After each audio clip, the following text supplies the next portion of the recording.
ট্ৰাইএনুৱেল conference আৰু ইতিমধ্যে আমাৰ প্ৰথম কাৰ্যসূচী পতাকা উত্তোলন হৈ গ'ল। এতিয়া আমাৰ প্ৰতিনিধি সভা আৰম্ভ হ'ব আৰু ইয়াত দুইদিনীয়া কাৰ্যসূচীৰে আমাৰ সভাখন আমি এনুৱেল কনফাৰেন্সটো আমি আয়োজন কৰিছোঁ। এতিয়া প্ৰতিনিধি সভাত বিভিন্ন আমাৰ দলীয় কথাবিলাক আমি আলোচনা কৰিম আৰু সাময়িকভাৱে বড়োলেণ্ড অঞ্চলত যিবিলাক সমস্যা দেখা দিছে এইবিলাক কথা আমি আলোচনা কৰিম। 2015 চনত ইউজি ব্ৰহ্ম ডাঙৰীয়াৰ নেতৃত্বত UPPL দল গঠন কৰিছিলে আৰু সেই সময়ত মূল উদ্দেশ্য আছিলে যে গণতন্ত্ৰটো শক্তিশালী কৰা। ইয়াৰ আগত 17 বছৰ একক সংখ্যা গৰিষ্ঠলৈ যি দলে শাসন কৰিছিলে সেই সময়ত মানুহে বাক স্বাধীনতাৰ পৰা বিভিন্ন গণতান্ত্ৰিক অধিকাৰবিলাক হেৰাই পেলাইছিলে। এই কথাখিনিৰ কাৰণে ইউজি ব্ৰহ্ম ডাঙৰীয়া নিৰবিচ্ছিন্ন কাম কৰিছিলে, আমি চবে কৰিছিলোঁ আৰু ইয়াৰ পিছত 2020 চনত আমাৰ এলায়েন্স চৰকাৰ আহিছে। এলায়েন্সত চৰকাৰ আহিছে যদিও আমি এই 5টা বছৰত গণতন্ত্ৰটো শক্তিশালী কৰিলোঁ। চবে বাক স্বাধীনতা পাইছিলে, চবে মুক্ত মনেৰে কথা ক'ব পাৰিছিলে, এজনে আনজনক ক্ৰিটিচিজম কৰিব পাৰিছিলে, সমালোচনা কৰিব পাৰিছিলে। এই পৰিৱেশটো আমি গঢ়ি পেলাই আৰু সকলো শান্তি সম্প্ৰীতি নিৰাপদে ভোটাধিকাৰ সাব্যস্ত কৰিব পাৰিছিলে। কিন্তু আজি আমাৰ চৰকাৰ যোৱাৰ পিছত যিটো পৰিৱেশ হ'ল যে 5টা বছৰত কোকৰাঝাৰত যিটো হোৱা নাছিলে, এটা সময়ত সমগ্ৰ ভাৰতবৰ্ষত কোকৰাঝাৰে এটা চহৰ আছিলে য'ত হেলমেট পিন্ধিলেহে ফাইন আছিলে, কিন্তু যোৱা 5টা বছৰত আমি পুনৰ এইটো হেলমেট নিপিন্ধিলে ফাইনলৈ আনিব পাৰিছোঁ। যিমানখিনি সামৰিক অৰ্ধসামৰিক বাহিনী আছিলে বড়োলেণ্ড এৰি গুচি গৈছিলে, কিন্তু সিদিনা কোকৰাঝাৰত আকৌ সামৰিক বাহিনী মোতায়েন কৰিব লগা হ'ল। গতিকে আজি যি দলে চৰকাৰ চলি আছে একক সংখ্যা গৰিষ্ঠ পাইছে যদিও তেখেতসকলৰ নীতিৰ অভাৱ আছে, তেখেতসকলৰ মানুহক লৈ চিন্তাৰ অভাৱ আছে আৰু দেখিবলৈ পাইছোঁ যে আজি তেখেতসকলক কমন মানুহে লগ কৰিব পৰা অসুবিধা হৈ গ'ল আৰু UPPL দল সদায় কমন মানুহৰ লগত ৰাইজৰ লগত আমি আছোঁ। গতিকে আজিও আমাৰ মূল উদ্দেশ্যটো হৈছে যে নিৰাপত্তা চবে পাব লাগিব। 26টা জনগোষ্ঠী আৰু 35 লাখ জনসাধাৰণ প্ৰত্যেকজনে নিৰাপত্তা পাব লাগিব, শান্তি সম্প্ৰীতি আত্মসন্মান লৈ জীয়াই থাকিব পৰা এটা পৰিৱেশ গঢ়িব লাগিব। সেইটো UPPLৰ আমাৰ উদ্দেশ্য আৰু ইয়াৰ লগতে যিটো SR হৈছে ষ্টেটত যিটো ৰিভিজন হৈছে তাত অলৰেডি অসমত NRCও হৈ গ'ল, বিভিন্ন প্ৰক্ৰিয়া হৈ গ'ল। এতিয়া কোনো যাহাতে জেনুইন মানুহৰ নাম কৰ্তন নহয়, যিসকল 18 বছৰ হ'ল এডাল্ট ফ্ৰেঞ্চাইজি ভোটাধিকাৰ পাব লাগে, মৌলিক অধিকাৰ, ইয়াৰ পৰা যাহাতে কাকো বঞ্চিত নকৰে, ইয়াৰ কাৰণে বিভাগীয় কৰ্তৃপক্ষ আৰু আমি চৰকাৰৰ লগত কাম কৰি মানে ইয়াৰ বিষয়টো লৈ আমি বিভিন্ন লেভেলত আমাৰ কাম কৰিম যাহাতে সকলো অধিকাৰটো পায় আৰু বড়োলেণ্ড অঞ্চলত 26টা জনগোষ্ঠীক যাহাতে একেলগে লৈ আগবাঢ়িব পাৰোঁ। এটা সময়ত সেই 17 বছৰত যিটো একক সংখ্যা গৰিষ্ঠ চৰকাৰ আছিলে তাত বড়ো অনাবড়ো সৃষ্টি হৈছিলে, বিভিন্ন জাতি জনগোষ্ঠীৰ ভেদাভেদ হৈছিলে। আজি এই পৰিৱেশটো 5টা বছৰত নাইকিয়া হ'ল, কিন্তু এতিয়াও মানে আজি যিটো পৰিৱেশ এইটো ঘূৰি আহিব বিচাৰিছে, এইটো যাহাতে নাহে ইয়াৰ কাৰণে আমি সকলোকে অনুৰোধ কৰিম আৰু আমি একেলগে কাম কৰিম। ইয়াৰ কাৰণে আমাৰ অধিৱেশনত আমি আলোচনা কৰিম আৰু পৰৱৰ্তী সময়ত টাইম আছে আমি এলায়েন্সৰ কথা পাতিম। এতিয়া আমি আজি আমাৰ হয় ইলেকশ্যনলৈ আমি কথা পাতিম, সাংগঠনিক কথা পাতিম, আমি অনাগত দিনত আমাৰ কাম কৰা এজেণ্ডাবিলাক লৈ কথা পাতিম। এই গোটেই বিষয়বিলাক আজি আমাৰ প্ৰতিনিধি সভাত আমি আলোচনা কৰিম। কংগ্ৰেছৰ সময়ত এটা কথা ওলাই আছিল যে পৰিয়াল কেন্দ্ৰিক ৰাজনীতি, কিন্তু BPF-ৰ এতিয়াও তেওঁলোকে পৰিয়াল কেন্দ্ৰিক এইটোকে মই কৈছোঁ। UPPL কমন পিপলছৰ এটা দল হয়, ইয়াত চব জাতি জনগোষ্ঠী সকলো লোকে থাকিব পাৰে, নেতৃত্ব ল'ব পাৰে, চবে কৰিব পাৰে। কিন্তু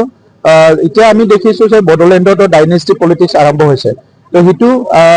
বড়োলেণ্ড অঞ্চলৰ ৰাইজৰ চাব লাগিব যে সেইটো কিমান বড়োলেণ্ড অঞ্চলৰ ৰাইজৰ কাৰণে ভাল হ'ব, কাৰণ কোনোবা এটা গণতান্ত্ৰিক প্ৰক্ৰিয়া, কোনোবা এটা গণতান্ত্ৰিক চিষ্টেমটো চলাবৰ কাৰণে কোনোবা যদি পৰিয়াল কেন্দ্ৰিক কৰিব বিচাৰে এইটোতো বহুত দুৰ্ভাগ্যজনক হ'ব, কাৰণ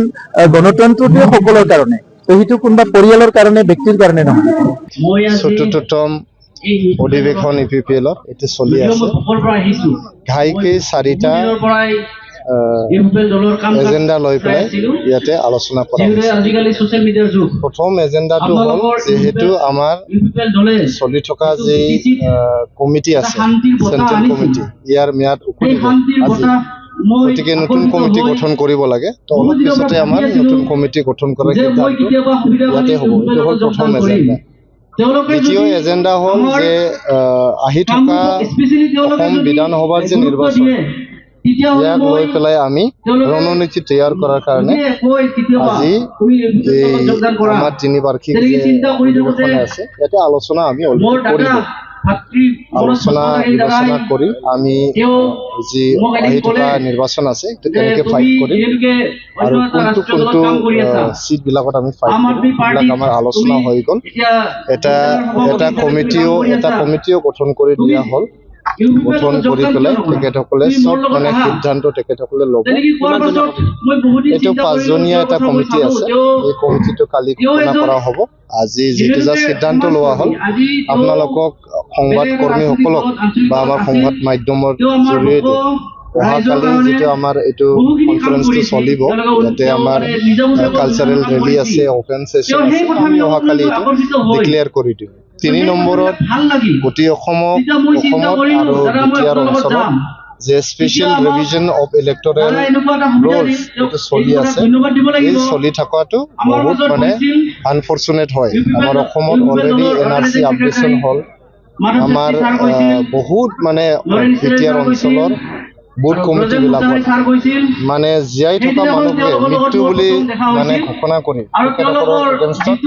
ফৰ্ম 7 ফিল আপ কৰি পেলাই কমপ্লেইন কৰি তেখেতসকলৰ ইলেক্টৰেল ৰলটো কাটি দিয়াৰ কাৰণে এটা ব্যৱস্থা কৰা হৈছে গণতন্ত্ৰত যদি ৰাইট টু ভোটটো কাটি দিয়া হয় তেনেহ'লে এতিয়া আৰু গণতন্ত্ৰ হৈ নাথাকে গণতন্ত্ৰৰ যে মূল এটা কিবা আছে ফাউণ্ডেশ্যন আছে সেইটো হ'ল ৰাইট টু ভোট এতিয়া যদি ভোটেই দিব নোৱাৰে তেনেহ'লে আৰু এইটো ডেমক্ৰেচি হৈ নাথাকে গতিকে এই যোনে জাতি ধৰ্মাৱলম্বীয়ে নহওক কিয় আমাৰ যে ফেলো চিটিজেনছ আছে আমাৰ যে নাগৰিকবিলাক আছে তেখেতসকলৰ ইলেক্টৰেল যে মানে ৰাইট টু ভোট এডাল ফ্ৰেঞ্চাইজি যে এটা আছে আমাক সুবিধানে দিছে এইটো কোনো পদ্ধতিতে কটা নাযায় ইয়াৰ বিষয়ে আজি সিদ্ধান্ত লোৱা হ'ল আৰু আমাৰ কেন্দ্ৰীয় পৰ্যায়ৰ পৰা একদম তৃণমূল পৰ্যায়লৈকে যিখিনি আমাৰ কৰ্মীসকল আছে তেখেতসকলক যিসকলৰ এগেইনষ্টত ফৰ্ম 7 ফিল আপ কৰি পেলাই কমপ্লেইন দিয়া হৈছে এইটো 10 তাৰিখৰ ভিতৰত সহায় কৰি পেলাই এই কমপ্লেইনৰ পৰা মানে ওলাই আহিবলৈ সহায় কৰিব লাগে বুলি আমি ইয়াতে সিদ্ধান্ত লৈছোঁ আৰু নিৰ্দেশো দিছোঁ আমি 2020 চনত বহুত কষ্ট কৰি পেলাই 2025 চনলৈকে প্ৰমোদ বড়ো ডাঙৰীয়া নেতৃত্বত বিটিআৰত বা বড়োলেণ্ড অঞ্চলত 40-50 বছৰ ধৰি চলি থকা হিংসাৰ যে দাবানল আছিলে বোমা বাৰুদৰ ৰাজনীতি আছিলে বড়ো অবড়ো ৰাজনীতিৰ আছিল সকলো শেষ কৰি 2020 চনত আমি চিৰস্থায়ী শান্তি স্থাপন কৰিছিলোঁ কিন্তু যেতিয়াৰ পৰাই আমাৰ চৰকাৰ বিটিআৰত নোহোৱা হ'ল আপোনালোকেও দেখিছে ইয়াতে মানে বিএনএছৰ 163 ধাৰা ইম্প'জ কৰা হৈছে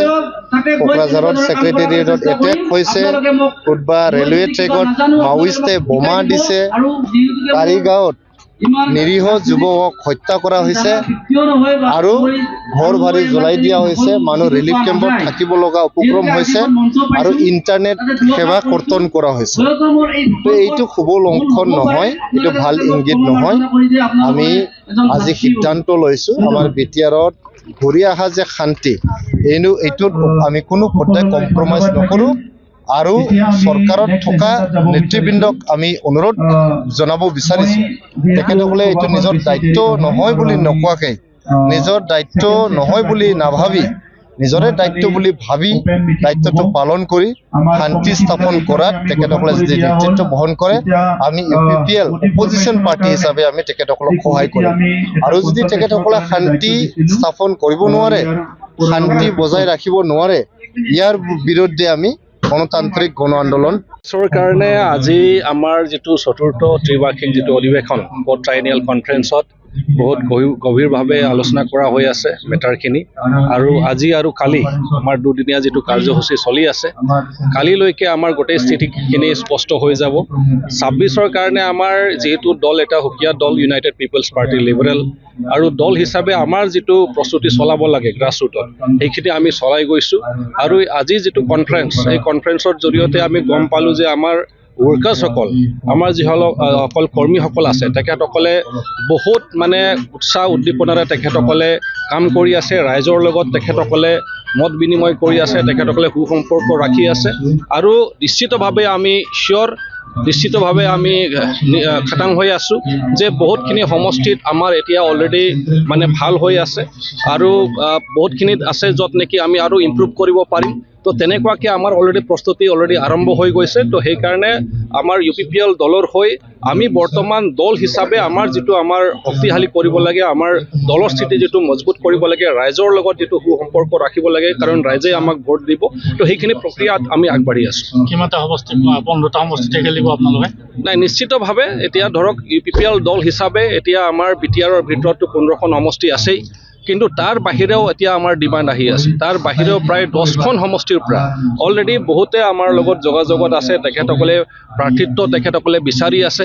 কোনোবা ইণ্টাৰেষ্টেড কেণ্ডিডেটসকলেও আহি আছে আৰু আমাৰ যিহেতু এক্সটেণ্ডেড ডিষ্ট্ৰিক্ট হৈ গ'ল, তো আমি 15টা আগত যিটো BTR জিলা আছিল তাতকৈ আকৌ এতিয়া গহপুৰ, শোণিতপুৰ, আমাৰ বিশ্বনাথ ডিষ্ট্ৰিক্ট কমিটি হৈ গ'ল, বকো এৰিয়াত আমাৰ কমিটি হৈ গ'ল। তো তেনেকুৱা আমাৰ কমিটিও এক্সপাণ্ড হৈ আছে আৰু তাৰ পৰা ডিমাণ্ডো আহি আছে যে আমি প্ৰাৰ্থিত্ব প্ৰদান কৰিব লাগে। এলায়েন্সৰ ক্ষেত্ৰত কি হ'ব আৰু বেলেগ? এলায়েন্সৰ ক্ষেত্ৰত সেইখিনিয়ে কথা আজি পতা হৈ আছে। আজি যিহেতু ট্ৰাইএনিয়েল কনফাৰেন্স চলি আছে, কালিলৈকে আপোনালোকে স্পষ্ট এনচাৰ পাই যাব। যিকোনো খবৰৰ বাবে যোগাযোগ কৰক আমাৰ এই নম্বৰত 9181 307 221।